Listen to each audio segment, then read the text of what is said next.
ये कहानी संजू बघेल की आवाज में सुनाई जा रही है। आइए सुनते हैं।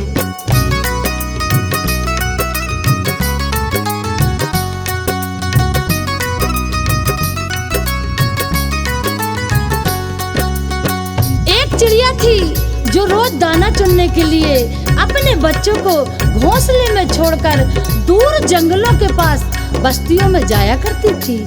एक दिन किसी घोड़े पर उसने चने का दाना पाया। वह उसे लेकर चक्की में दरने को ले गई।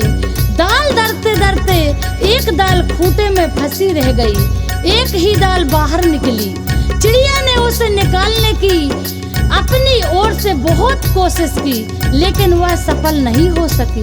चिड़िया बढ़ई के पास गई और उसने खूंटे में फंसी दाल को बाहर निकालने को कहा।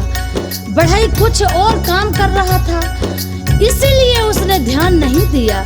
चिड़िया ने उससे बहुत मिन्नत की और उससे क्या कहा, बढ़ई बढ़ई खूंटा चीरे, खूंटा में मुर्दाल बा, का खाऊं का पीऊं, का लेके परदेस जाऊं।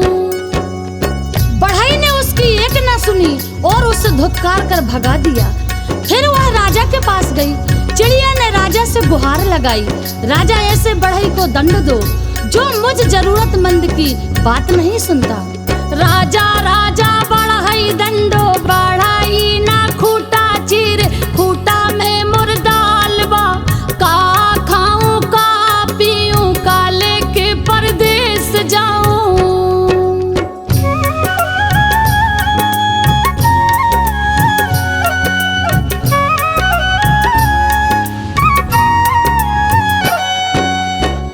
राजा के पास कहाँ इतनी फुर्सत थी कि नन्ही चिड़िया की बात सब काम छोड़कर सुनता। जब उसने भी विनती पर कोई ध्यान नहीं दिया तो वह रानी के पास गई और रानी से बोली, हे रानी, तुम अन्यायी राजा का साथ छोड़ दो। रानी रानी राजा तेजो, राजा ना बढ़ई दंडे, बढ़ई ना खूंटा चीरे, खूंटा में मुर्दाल बा, का खाऊं का पीऊं, का लेके परदेस जाऊं। रानी भला अपने राजा को क्यों छोड़ने लगी? रानी ने रोती बिलखती चिड़िया की एक न सुनी और उसकी बात मानने से इनकार कर दिया। फिर गौरैया उड़ी, सांप के बिल के पास जाकर रोने लगी। बिल से निकले सांप से अपनी विनती दोहराई, सारप सारप रानी डसो, रानी ना राजा छोड़े, राजा ना बढ़ई दंडे, बढ़ई ना खूंटा चीर, खूंटा में मुर्दाल बा, का खाऊं का पीऊं, का लेके परदेस जाऊं।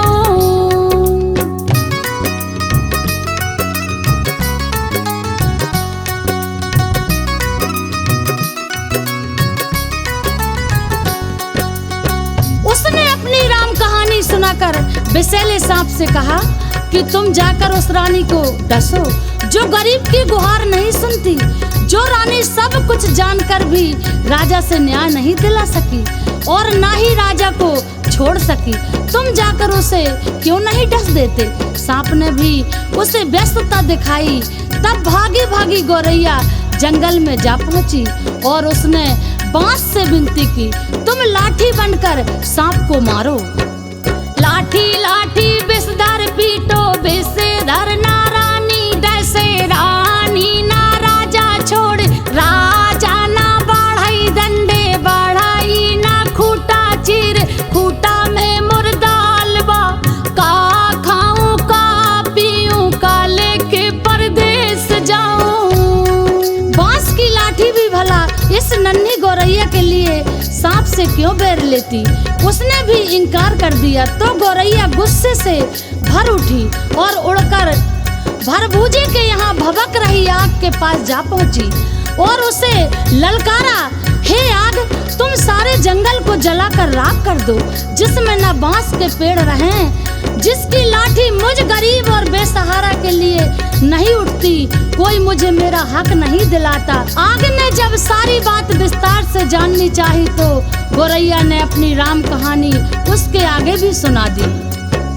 आगे आगे आग जंगल जारो जंगल ना लाठी पटबे लाठी ना विषधर मारे विषधर ना रानी डसे रानी ना राजा छोड़े राजा ना बढ़ाई डंडे बढ़ाई ना खूटा चीर खूटा में मुर्दालवा का खाऊं का पीऊं का लेके परदेस जाऊं।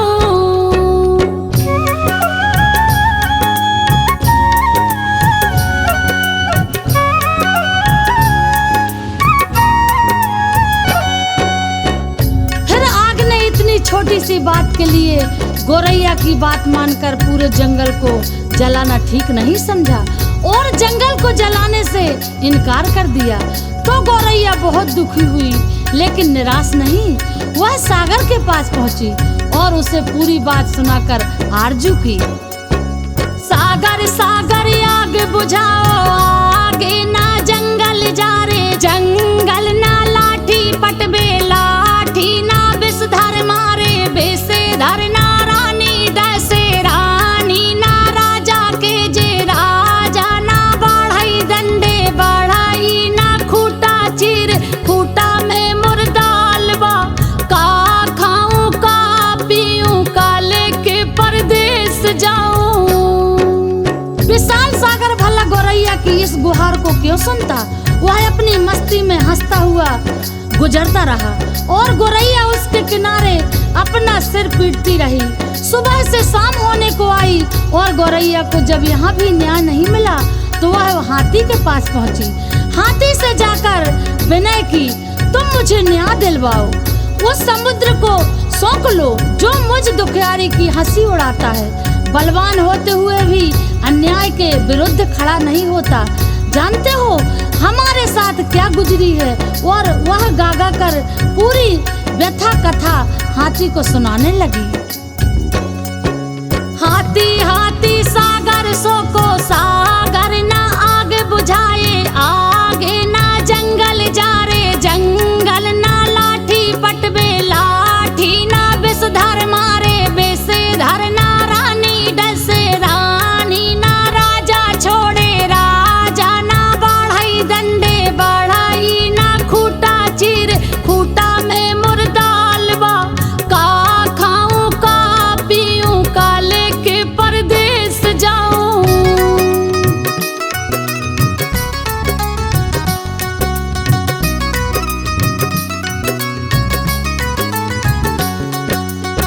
हाथी भी गोरैया की बात सुनकर टस से मस नहीं हुआ। उसने भी उसका साथ नहीं दिया और उसकी बातों को हवा में उड़ाता हुआ अपने लंबे लंबे सूप जैसे कान हिलाते हुए आगे निकल गया और नन्ही गोरैया का धीरज धीरे धीरे टूटने लगा। वह थक कर चूर हो गई, जहाँ की तहाँ बैठी लाचार सी होकर आंसू बहाने लगी। सारी दुनिया उसे अंधेरी दिखाई देने लगी। किस किस से उसने अपनी कहानी नहीं सुनाई लेकिन किसी ने उसकी मदद नहीं की। बेसहारा लाचार की करुण पुकार पर कोई ध्यान नहीं देता। तभी उसके पैरों के पास एक नन्ही सी चींटी आकर उसका हाल पूछने लगी। उसने देखा नन्ही नन्ही चींटियों की एक लंबी कतार, एक के पीछे एक बहुत सी अनुशासित ढंग से चली आ रही हैं। उसने ध्यान से देखा उनका अद्भुत संगठन और अथक परिश्रम। वह बड़ी पूर्ति तरुपरता और संयोजित ढंग से अपना काम मिलजुल कर किए जा रही थी। चींटियों ने आकर उसे घेर लिया और गोरैया से पूरी व्यथा कथा सुनकर सहानुभूति के साथ बोली, बहन, दुनिया में रोने गिड़गिड़ाने से काम नहीं चलता और ना ही बैठकर आंसू बहाने से कुछ होता है। हिम्मत हार करके बैठना तो कायरता है। चलो चलो हमारे साथ, हम न्याय दिलवाएंगे, कोई रास्ता निकालेंगे। चलते चलते चिड़िया यह सोचती रही कि भला ये नन्ही नन्ही चींटियां मेरी क्या मदद करेंगी, जबकि बड़ों बड़ों ने मुझसे मुंह मोड़ लिया और मेरे किसी काम नहीं आए। खैर चलो देखते हैं, कोई तो मेरी मदद के लिए आगे आया है। चींटी बहना हमारा साथ देने चली है तो उसकी फौज भी तो है उसके पीछे। फिर घबराना क्या, देखते हैं क्या होता है। गौरैया सोचती हुई चली जा रही थी। तभी चींटियों ने कहा कि तुम थोड़ी देर यहीं पास के डाल पर बैठ जाओ, फिर देखना मैं क्या करती हूँ, कैसे पहाड़ जैसे हाथी मेरे इशारों में नाचता है और तुम्हारे काम के लिए दौड़ा दौड़ा समुद्र के पास जाता है। हिम्मत हारने से कुछ नहीं होता है, मिलजुल कर झुंड लगाने से समस्याओं के समाधान का रास्ता निकलता है। गौरैया खुर से पास के डाल पर जा बैठी और चकित होकर चींटियों की असंभव सी लगने वाली बातों को कारगरों से अपनी आंखों के सामने देखती रही। चींटी धीरे धीरे हाथी के पैर से सरक कर उसके कान तक जा पहुंची। हाथी अपने सूप जैसे कान हिलाता सूंड से अपने माथे पर फूंक मारता ही रह गया और चींटी उसके कान में घुसकर उसे तंग करने लगी और उसे समझाने लगी, बड़े बड़े बलवान यदि अपने बल अहंकार में चूर होकर दीनहीन छोटों की सहायता ना करें तो उन्हें भी भान होना चाहिए कि काम पड़ने पर छोटे भी यदि अपनी आन बान के लिए अड़ जाए तो बड़ों बड़ों के लिए संकट पैदा कर सकते हैं। अभी तो मैं अकेले आई हूँ, किंतु मेरे पीछे असंख्य चींटियों की लंबी कतार चली आ रही है। कहीं सबने एक साथ चढ़ाई कर दी तो लेने के देने पड़ जाएंगे। अपने प्राण संकट में क्यों डालते हो? मेरी नेक सलाह यही है कि तुम सीधी तरह से चलकर गौरैया का काम करो, नहीं तो आगे समझ लो मरता क्या न करता। हाथी झुंझलाहट और घबराहट में चींटी की बात मानने को लाचार हो गया। वह यह कहते हुए गौरैया के लिए सागर को सोखने के लिए तैयार हो गया।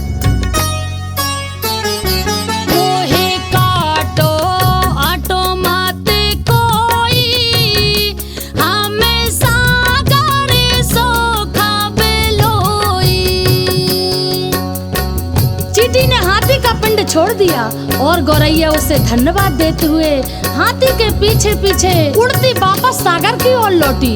हाथी जैसे ही सागर के पास उसे सोखने के लिए पहुंचा तो सागर हाथ जोड़कर क्या बोला, मोहे सोखो ओको माते कोई, हमें आगे बुझाए बेलोई।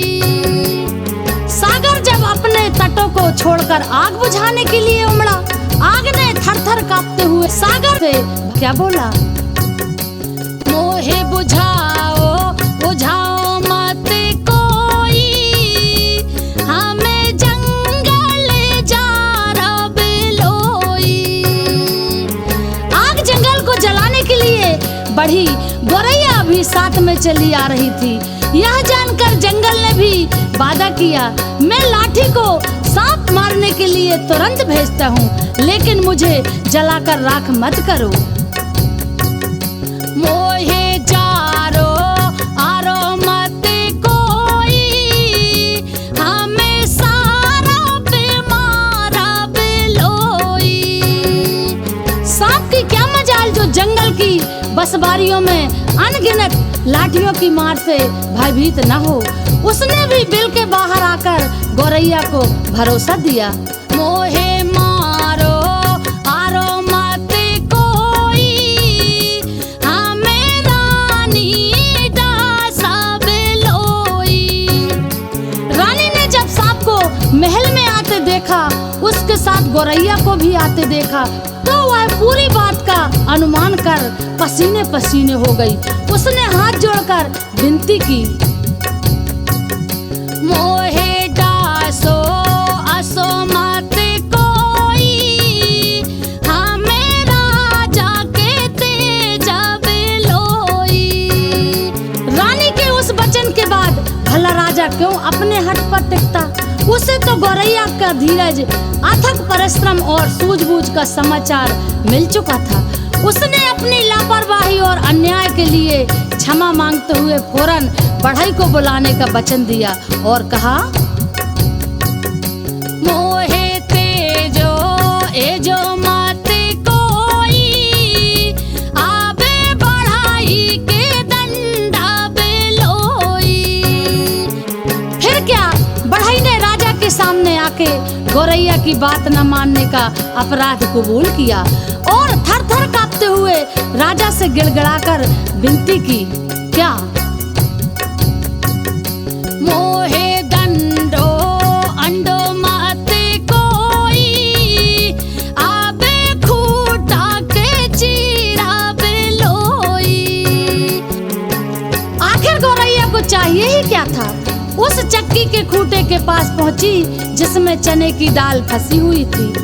बढ़ई ने खूटे की दाल निकालकर दी और गौरैया उसे अपनी चोंच में लेकर अपने घोंसले में जा पहुंची, जहां उसके नन्हे नन्हे बच्चे वह जब से गई थी उसकी राह में आंखें बिछाए भूखे प्यासे बैठे थे।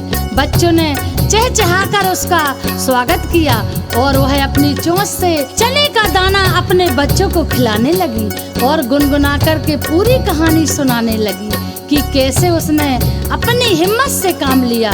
बड़ों बड़ों ने उसकी बात मानकर उसकी मदद की, लेकिन जब वह केवल रो गिड़गिड़ा रही थी तो किसी ने उसकी बातों पर ध्यान नहीं दिया। मदद के लिए आगे आई तो वो चींटियां जिसकी संगठित सेना के सामने हाथी भी लाचार हो गया। सच ही कहा गया है, सब उसी की मदद करते हैं जो स्वयं अपनी मदद करना जानता है।